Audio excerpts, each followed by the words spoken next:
Les prix Simi, Mécénat et Solidarité dans la ville ont été dévoilés hier soir. Et nous allons revenir sur cette cérémonie avec Philippe Pelletier.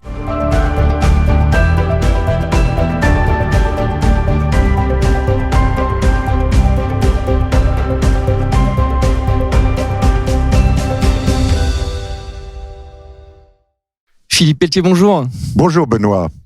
Vous avez plusieurs engagements, dont celui de président du plan bâtiment durable. Mais c'est en tant que président du jury des prix Mécénat et Solidarité dans la ville, que vous êtes sur ce plateau de BITV. Ma première question tombe sous le sens. Quelle est la raison d'être de ces prix ?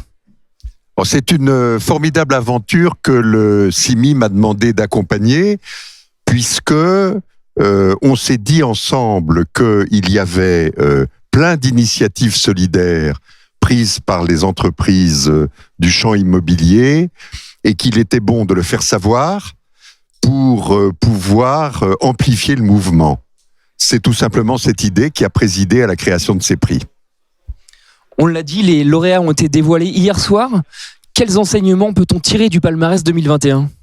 Alors, ce palmarès est riche. Une trentaine de dossiers nous ont été présentés, ce qui est bien pour une première édition. Et nous y avons vu une grande diversité d'actions de solidarité menées par les entreprises. La créativité est vraiment à l'œuvre. On sent que beaucoup de ces entreprises, émues par une détresse particulière ou un besoin de solidarité, trouvent les moyens humains, financiers, pour accompagner par des actions assez concrètes le chemin. À titre d'exemple, on a repéré une dizaine de dossiers que nous avons couronnés. 2 entreprises ont pris en charge l'installation à Paris de Café Joyeux, sur les Champs-Élysées d'abord, en face de l'Olympia maintenant. Belle chaîne de solidarité entre 2 entreprises de l'immobilier, Groupama Immobilier et Gecina. Nous avons couronné une agence d'architectes qui a décidé de donner du confort au personnel soignant des hôpitaux parisiens en aménageant leurs salles de repas et leurs salles de repos. Alors ils arrivent avec leur technique et leur créativité d'architecte, et puis ils se débrouillent pour trouver les matériaux, les équipements nécessaires, et ils refont ces espaces dans plusieurs hôpitaux. Et puis on peut ainsi multiplier des actions en faveur des sapeurs-pompiers, des actions pour produire des pensions de famille, pour accueillir les gens de la rue. Vraiment une belle diversité d'actions qui nous fait comprendre que c'est devenu maintenant, pour les entreprises de l'immobilier, une façon d'exprimer leur responsabilité sociétale d'entreprise, c'est-à-dire un engagement dans la cité au service des plus fragiles. Et une entreprise a choisi très concrètement, c'est ICAD, de permettre à ses jeunes salariés de prendre 6 mois de congé rémunérés, dès lors que pendant ces 6 mois, ils ne partent pas au soleil, mais ils vont s'inscrire dans un engagement très solidaire.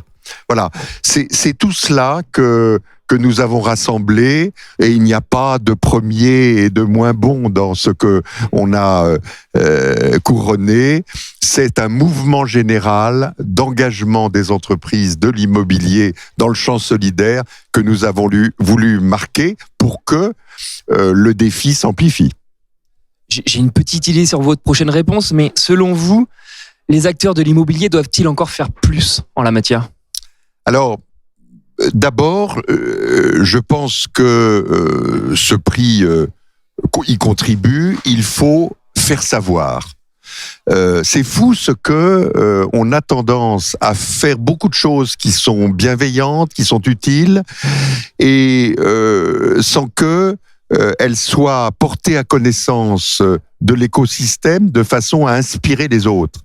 chacun invente ses solidarités là où on pourrait probablement s'inspirer d'actions ici ou là. Donc c'est le premier objectif que nous poursuivons pour l'avenir, c'est rendre visibles les actions solidaires pour donner des idées à ceux qui ne sont pas déjà embarqués. La deuxième idée, c'est évidemment amplifier le mouvement de la part des entreprises déjà engagées pour qu'elles fassent plus, de la part des entreprises qui ne sont pas engagées pour que on les aide à mettre le pied à l'étrier.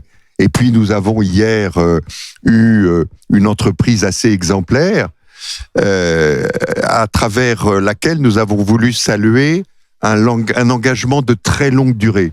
C'est Altarea qui, depuis 15 ans, sans désemparer, ils ont commencé à l'époque où la RSE n'était pas encore un moteur de l'engagement, accompagne Habitat et Humanisme dans son offre de logement très social pour les gens les plus défavorisés. Et nous avons voulu marquer l'importance de la durée des engagements chaque fois qu'elle est possible. Philippe Pelletier, merci beaucoup pour cette note positive. Merci de m'avoir ainsi accueilli. Et à très bientôt sur BITV.